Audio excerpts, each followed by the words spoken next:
Hello everyone.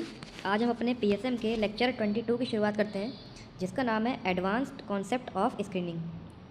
तो इसमें कौन कौन से टेस्ट हम करते हैं उसके बारे में देखते हैं। तो test in combination, test in series और test in parallel. Test in series को सीक्वेंशियल या 2 स्टेज टेस्टिंग बोलते हैं, ठीक है। और टेस्ट इन पैरेलल को साइमल्टेनियस टेस्टिंग बोलते हैं। इसमें जो सेकेंड टेस्ट हम करते हैं वो only applied to those individuals जिनके फर्स्ट टेस्ट पॉजिटिव आता है, ठीक है। इसमें हम 2 टेस्ट करते हैं, एक के बाद एक सीक्वेंशियल फॉर्म में, और सेकंड टेस्ट केवल उनका परफॉर्म करते हैं जिनका फर्स्ट टेस्ट पॉजिटिव आता है। फिर consider the person diseased both test are positive, और जिनका दोनों टेस्ट पॉजिटिव आ जाएगा उन पर्सनस को हम डिसीज्ड में गिनती करेंगे, ठीक है। फिर पैरेलल की बात करें तो इसमें क्या करते हैं, 2 स्क्रीनिंग टेस्ट को हम परफॉर्म करते हैं साइमल्टेनियसली, मतलब एक साथ। और कंसीडर द पर्सन डिसीज्ड जिसका आइदर टेस्ट पॉजिटिव, मतलब इसमें 2 टेस्ट एक साथ परफॉर्म करते हैं, और अगर किसी का एक टेस्ट भी पॉजिटिव आ जाता है तो उसको हम डिसीज्ड का नाम डिसीज्ड कहते हैं, उस पर्सन को डिसीज्ड कहते हैं, ठीक है। फिर बात करते हैं स्पेसिफिसिटी की। तो स्पेसिफिसिटी अगर डिक्रीज़ होगी, मतलब टोटल नेगेटिव डिक्रीज़ होगा, तो फॉल्स पॉजिटिव बढ़ेगा, ठीक है। क्योंकि स्पेसिफिसिटी का फॉर्मूला ही क्या था, total negative upon total negative plus false positive. तो यहाँ पर अगर फॉल्स स्पेसिफिसिटी घटेगा तो फॉल्स पॉजिटिव बढ़ेगा, क्योंकि इन्वर्स रिलेशन है यहाँ पर। Determinants of the false positive क्या होता है, प्रेवलेंस। और positive predicted value directly proportional होता है प्रेवलेंस के, और नेगेटिव प्रेडिक्टेड वैल्यू जो होता है वो इन्वर्स रिलेशन होता है। ये पिछले चैप्टर में हमने पढ़ा था। फिर बात करते हैं सीरीज़ और पैरेलल में। तो सीरीज़ की बात करें तो सेंसिटिविटी जो होती है वो सीरीज़ की डिक्रीज़ होती है और पैरेलल की इंक्रीज़ होती है। स्पेसिफिसिटी सीरीज़ की इंक्रीज़ होती है और पैरेलल की डिक्रीज़ होती है। पॉजिटिव प्रेडिक्टेड वैल्यू जो होता है वो सीरीज़ का बढ़ता है और पैरेलल का कम होता है। और नेगेटिव प्रेडिक्टेड वैल्यू जो होते हैं वो सीरीज़ का घटता है और पैरेलल का बढ़ता है, ठीक है।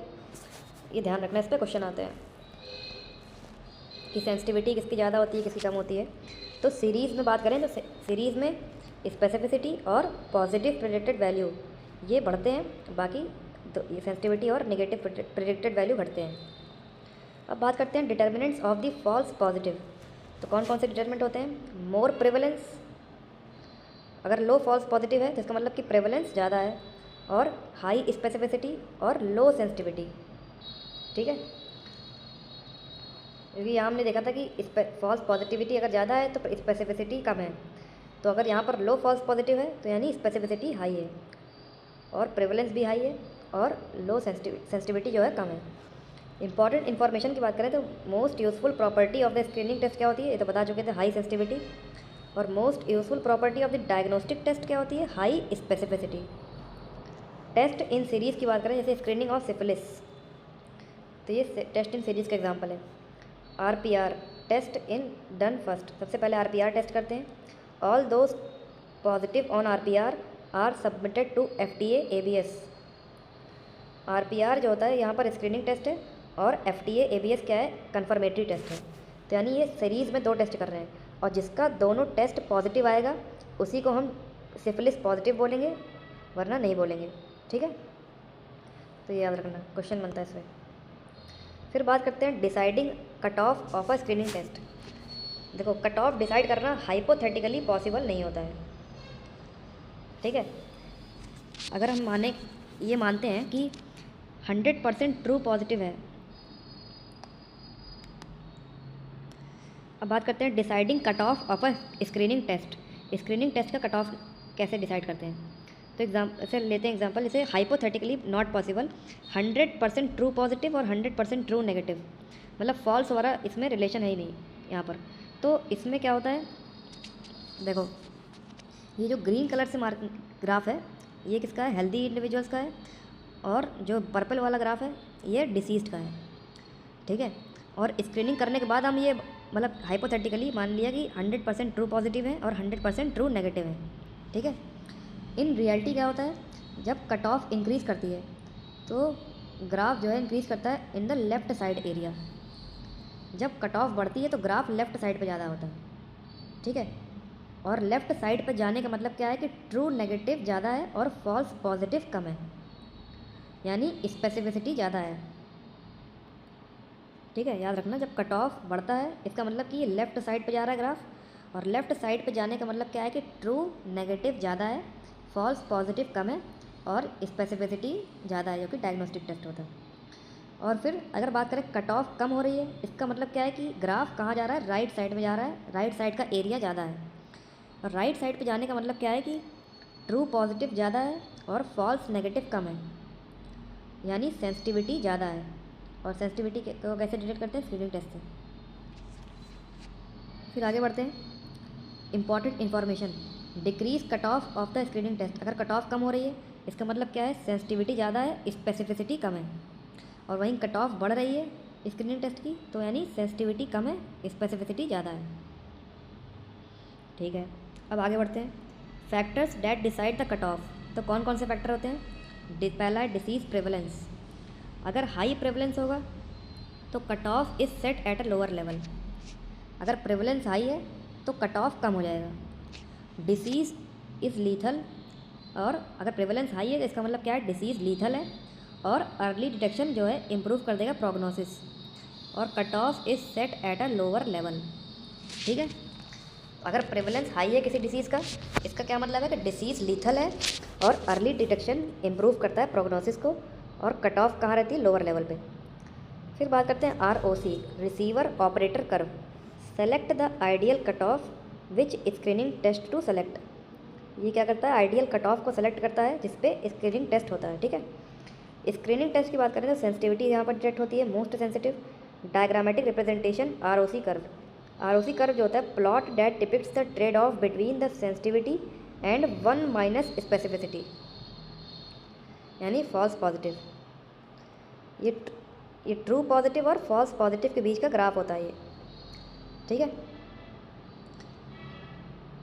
Across a series of cut off points when diagnostic test is continuous और an ordinal scale. 2 or more diagnostic test can be visually compared on the ROC। और ये इफेक्टिव मेथड होता है for accessing the performance of a diagnostic test. ये किसके बीच में graph होता है, trade off between the sensitivity and the 1 minus specificity. ठीक है, और इसमें 2 और मोर डायग्नोस्टिक टेस्ट को हम विजुअली कंपेयर करते हैं, जैसा कि यहाँ पर देखने को मिल रहा है, ये वाला ग्राफ और ये वाला ग्राफ। देखो रेड वाला है कर्व और ये है पर्पल वाला कर्व, इन दोनों को हम यहाँ पर कंपेयर कर रहे हैं। ठीक है, और ये एक्सेस करता है performance of the diagnostic test. अब देखो यहाँ पर लिखा है, जो ब्लू कर्व है वो हाई ट्रू पॉजिटिव के लिए है, यानी सेंसिटिविटी के लिए, और लो फॉल्स पॉजिटिव। ठीक है, अब यहाँ पे बात करें जो ब्लू कर्व है, ये क्या बता रहा है कि हाई ट्रू पॉजिटिव और लो फॉल्स पॉजिटिव, और ये बेटर है। और जो रेड कर्व है वो क्या बताता है, हाई फॉल्स पॉजिटिव और लो ट्रू पॉजिटिव। ठीक है, जो ब्लू वाला कर्व है वो क्या बताता है, हाई ट्रू पॉजिटिव, यानी ट्रू पॉजिटिव हाई है और फॉल्स पॉजिटिव लो है। और जो रेड वाला कर्व है वो क्या बताता है, हाई फॉल्स पॉजिटिव और लो ट्रू पॉजिटिव। ठीक है, बेस्ट और बेटर कौन सा है, ब्लू वाला। बेस्ट इन्वेस्टिगेशन क्या है, one of the most upward and left ROC curve. Best investigation क्या होता है, one of the most upward and left ROC curve. जो जितना ऊपर और जितना लेफ्ट में होगा वो उतना बेटर होगा। ठीक है, relevance of area under ROC curve, more the area under the curve better the test और या आइडियल कट ऑफ। जितना ज़्यादा एरिया आएगा उतना ज़्यादा बेटर टेस्ट होगा, उतना ज़्यादा आइडियल कट ऑफ आएगा। ठीक है, ये होता है रेलेवेंस। अब दूसरे ग्राफ की बात करते हैं, तो इसमें देखो ये है आइडियल कट ऑफ, मतलब ये आइडियली मानिए। और इसमें देखो ग्रीन कलर वाला ग्राफ है, और ये ब्लू वाला है, रेड है, ऑरेंज है, पर्पल है। तो जो ग्रीन लाइन है ये बेस्ट है because of low false positive rate. देखो ग्रीन वाली जो लाइन है ये सबसे लेफ्ट में है और सबसे ऊपर है। ठीक है, मतलब मोर अपवर्ड है और मोर लेफ्ट साइड पे है, और ये सबसे ज़्यादा एरिया कवर कर रही है। ऊपर हमने देखा था जो जितना ज़्यादा एरिया कवर करेगा उतना बेटर होगा टेस्ट और आइडियल कट ऑफ होगा। ठीक है, तो ये ग्रीन वाला कर्व जो है सबसे ज़्यादा एरिया कवर कर रहा है। फिर area under ROC curve is the effective measurement of inherent validity of the diagnostic test. Index use to represent कौन सा इंडेक्स होता है? यॉर्डेंस इंडेक्स, और इसकी वैल्यू रेंज करती है 0 to 1 के बीच में। Youden's index summarise the performance of a diagnostic test. अगर 0 है इसका मतलब नॉट अ यूजफुल टेस्ट, और अगर 1 है इसका मतलब हाईली यूजफुल टेस्ट। ठीक है। अब value of 1 indicates that there are no false positive और false negative, test is perfect. Value of 1 क्या इंडिकेट्स करता है? नो फॉल्स पॉजिटिव और false negative, test is perfect. और जितना ज़्यादा यॉर्डेंस इंडेक्स होगा उतना बेटर टेस्ट होगा। ठीक है। और यॉर्डेंस इंडेक्स का एक और फार्मूला क्या होता है? इसका फार्मूला क्या होता है? Sensitivity plus specificity -1। ठीक है। फिर इसकी वैल्यू की अगर बात करें तो कहाँ से कहाँ तक होती है? 0 to 1 बता चुके हैं। अगर ये 0.9 से 1 के बीच में है तो एक्सीलेंट है, अगर 0.8 से 0.9 के बीच में है तो वेरी गुड है, 0.7 से 0.8 के बीच में है तो गुड है, 0.6 से 0.7 के बीच में है तो सेटिस्फैक्ट्री है, और 0.5 से 0.6 के बीच में तो अनसेटिस्फैक्ट्री है। ठीक है। मतलब जितना ज़्यादा यॉर्डेंस इंडेक्स होगा उतना समझ लो बेटर टेस्ट है, उतना परफेक्ट टेस्ट है। ठीक है, उतना बढ़िया टेस्ट है। अब यूजेस क्या क्या होते हैं ROC कर्व के? It deciding the optimal cut off point two prevent the miss classifying the deceased और नॉन डिसीज्ड ऑब्जेक्ट। क्या करता है ये? डिसाइड करता है ऑप्टिमल कट ऑफ पॉइंट को। ठीक है। कंपेयर द एफिकेसी ऑफ 2 और more test for accessing the same disease. 2 और मोर टेस्ट की एफिकेसी को कंपेयर करता है। तीसरा क्या है? Compare the inter observer variability को कंपेयर करता है। Useful for accessing the performance of the diagnostic test. यहाँ पर भी देखा था Youden's index summarise the performance of a diagnostic test. तो ये 4 यूजेस होते हैं। ठीक है, इस पर भी क्वेश्चन पूछ लेते हैं। What are the uses of ROC curve. फिर बात करते हैं लाइकलीहुड रेशियो की। It is a likelihood that given test result would be expected in a patient with a target disorder compared to the likelihood that same result would be expected in the patient without the target order। ये क्या बताता है? It is a likelihood that a given test result, मतलब जो result आया वो as expected था उस टारगेट डिसऑर्डर का, जो कि पेशेंट में बिना टेस्ट के हमने एक्सपेक्ट किया था। मतलब जैसा हमने एक्सपेक्ट किया था वैसा ही सेम रिजल्ट आया उस टारगेट डिसऑर्डर का। इंटरप्रेट करता है डायग्नोस्टिक टेस्ट को। It points out how likely a patient has a disease और कंडीशन। जितना ज़्यादा रेशियो होगा, higher the ratio, more likely the patient has the disease और कंडीशन। जितना ज़्यादा रेशियो उतना समझ लो ज़्यादा पेशेंट लाइकली टू डिसीज़ होगा, उतना पेशेंट ज़्यादा डिसीज़ होगा। और जितना लोअर होगा रेशियो उतना पेशेंट लेस लाइकली होगा टू डिसीज़ और कंडीशन। ठीक है। अब आगे बढ़ते हैं पॉजिटिव लाइकलीहुड और नेगेटिव लाइकलीहुड रेशियो में। तो पॉजिटिव लाइकलीहुड रेशियो क्या फार्मूला क्या होता है? Sensitivity upon 1 minus specificity. It demonstrates how much to increase the probability of having the disease. क्या डिमॉन्स्ट्रेट करता है? How much to increase the probability of having the disease positive result. ठीक है। इसका फार्मूला क्या होता है? probability of the person with the condition test positive upon probability of a person without the condition test positive। तो ये होता है इसका फार्मूला। या फिर कह सकते हो प्रोबेबिलिटी पॉजिटिव LR का probability of true positive upon probability of the false positive. ठीक है। और निगेटिव का क्या होता है? निगेटिव LR बराबर 1 माइनस सेंसिटिविटी अपॉन स्पेसिफिसिटी। और it demonstrate how much to increase the probability of having the disease given a negative test result। ठीक है। और नेगेटिव LR का फॉर्मूला क्या होता है? Probability of a person with the condition test negative upon probability of the person without the condition test negative. और negative LR जो होता है वो क्या होता है? Probability of the true negative upon probability of the false negative. अब बात करते हैं लाइकलीहुड रेशियो जो होता है उसको कहाँ यूज़ करते हैं? Can be used to find pre and post probability of the test. Pre test odd जो होता है वो क्या बताता है? Prevalence of the disease. Odds of a person P/1 - P। P क्या है? प्रेवलेंस। और पोस्ट टेस्ट प्रोबेबिलिटी क्या बताता है? Post test odds of a person to have the disease with a positive test. Post test probability क्या बताता है? Positive predicted value. ठीक है, अब बात करते हैं बेस फार्मूला की। बेस फार्मूला जो होता है वो क्या बताता है? पॉजिटिव प्रेडिक्टेड वैल्यू क्या होता है formula? Sensitivity into prevalence upon sensitivity into prevalence plus 1 minus specificity into 1 minus prevalence into 100। क्या है formula? Sensitivity into prevalence upon sensitivity into prevalence plus 1 minus specificity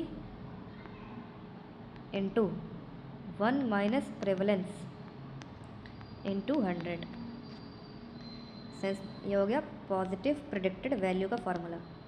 sensitivity into prevalence upon sensitivity into prevalence अब plus 1 minus specificity into 1 minus prevalence into 100। और negative predicted value का formula क्या होता है? Specificity into prevalence specificity into 1 minus prevalence upon specificity into 1 minus prevalence plus 1 minus sensitivity into prevalence into 100। थोड़ा कठिन है formula, लेकिन एक दो बार पढ़ने पे आ जाएगा। ठीक है, specificity into 1 minus prevalence upon specificity into 1 minus prevalence और 1 minus sensitivity into prevalence into 100।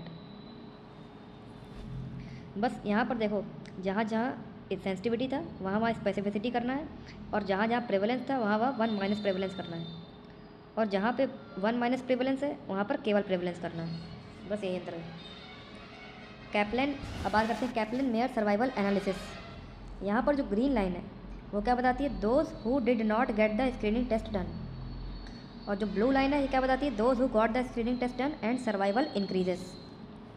It depicts the fraction of patients who are alive at, for example, 1 year after the onset of treatment. Estimating the survival curve is complicated by the fact that while some patients may still be alive at the end of a study, others may have dropped out of the study early. The latter are censored observations and are typically noted by the tick marks on the estimated Kn curve.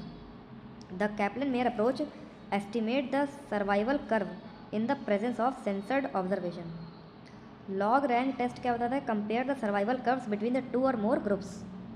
ठीक है, ये survival probability और time के बीच का curve होता है, और इसमें दो लाइन होती है, ग्रीन लाइन और एक ब्लू लाइन। ग्रीन लाइन क्या बताती है? जिनकी स्क्रीनिंग टेस्ट नहीं हुई है, और ब्लू लाइन क्या बताती है? जिनका स्क्रीनिंग टेस्ट हुआ है। और ये क्या बताते हैं? फ्रैक्शन ऑफ पेशेंट जो कि कितने अलाइव हैं, और ये एस्टिमेट करते हैं प्रेजेंस ऑफ सेंसर्ड ऑब्जर्वेशंस को, और कंपेयर करते हैं survival curves between the 2 groups. 2 groups के बीच में सर्वाइवल कर्व को कंपेयर करते हैं कि कितने जिंदा हैं। ठीक है, और फिर आगे बढ़ते हैं। Cronbach's alpha reliability coefficient, most common measure of internal consistency और reliability. Multiple Likert questions in a survey questions can form a scale and the reliability of the scale is determined by Cronbach's alpha. Internal consistency should be determined before a test can be employed for research or examination purposes to ensure validity. It is expressed between 0 to 1. ठीक है, Cronbach's alpha की बात करें consistency की, तो अगर ये 0.9 से ज़्यादा आता है तो अल्फ़ा की वैल्यू तो एक्सीलेंट माना जाएगा, और अल्फ़ा की वैल्यू 0.9 से 0.8 या इस 0.8 के बराबर आती है तो ये गुड माना जाएगा। और अगर अल्फ़ा की वैल्यू 0.8 से कम और 0.7 या उससे ज़्यादा अगर आती है तो ये एक्सेप्टेबल माना जाएगा। और अल्फ़ा की वैल्यू अगर 0.7 से कम और 0.6 या उससे ज़्यादा आती है तो ये क्वेश्चनेबल माना जाएगा। और अगर अल्फ़ा की वैल्यू 0.6 से कम और 0.5 या उससे ज़्यादा आती है तो पुअर माना जाएगा। और अल्फ़ा की वैल्यू अगर 0.5 से भी कम आती है तो ये अनएक्सेप्टेबल माना जाएगा। ठीक है, की पॉइंट्स क्या है? सर्वाइवल एनालिसिस के लिए कौन सा कर्व होता है? Kaplan Meier curve. और इंटर ऑब्जर्वर वेरिएशंस के लिए कोहेन्स कापा। रिलायबिलिटी कोफिशिएंट के लिए Cronbach alpha. Ideal cut off जानने के लिए आरओसी कर्व। और performance of the diagnostic test जानने के लिए ROC कर्व। तो ये सब याद रखे लेना, ठीक है। अब कुछ क्वेश्चंस कर लेते हैं सॉल्व। तो पहला MCQ है, 2 screening test are used in the series then there will be. देखो 2 स्क्रीनिंग टेस्ट एक साथ सीरीज़ में कर रहे हैं, तो हमें पता है कि सीरीज़ वाले की सेंसिटिविटी और स्पेसिफिसिटी क्या थी। सीरीज़ वाले में सेंसिटिविटी कम थी, डिक्रीज़, और स्पेसिफिसिटी ज़्यादा थी। और फॉल्स पॉजिटिव जो है क्या था, इंक्रीज़, और फॉल्स नेगेटिव डिक्रीज़। तो देख लो कौन सा है, इंक्रीज सेंसिटिविटी डिक्रीज स्पेसिफिसिटी, गलत है। इंक्रीज स्पेसिफिसिटी और डिक्रीज सेंसिटिविटी बिल्कुल सही है आंसर, ठीक है। फिर आगे देखते हैं, if the cut off point of a screening test is lowered then. देखो अगर कट ऑफ पॉइंट कम हो जाता है, इसका मतलब क्या है, कट ऑफ पॉइंट डिक्रीज। तो इसका मतलब क्या होता है कि जो उसकी सेंसिटिविटी है, कट ऑफ पॉइंट डिक्रीज़ का मतलब क्या होता है कि उसकी सेंसिटिविटी वो इंक्रीज़ करती है और स्पेसिफिसिटी डिक्रीज़ करती है, सेंसिटिविटी बढ़ेगी। कौन सा आंसर हो जाएगा, पहला ही सही दिख रहा है। फिर आगे देखते हैं, कर्व दिया है, हेपेटाइटिस बी का ROC कर्व दिया है। Hepatitis B virus specific serologic are developed by different research laboratories. The test performance characteristics are used to create the receiver operator curve shown in the image. तो X axis पूछ रहा है, मतलब x वाला पूछ रहा है। तो एक्स पे क्या था, फॉल्स पॉजिटिव, और वाई पे क्या था, ट्रू पॉजिटिव रेट, ठीक है। ट्रू पॉजिटिव रेट था, इधर फॉल्स पॉजिटिव। तो इसका आंसर क्या हो जाएगा, फॉल्स पॉजिटिविटीज़। तो आज के लिए इतना ही। Thank you so much. Please like and subscribe my channel and be on my channel for new updates.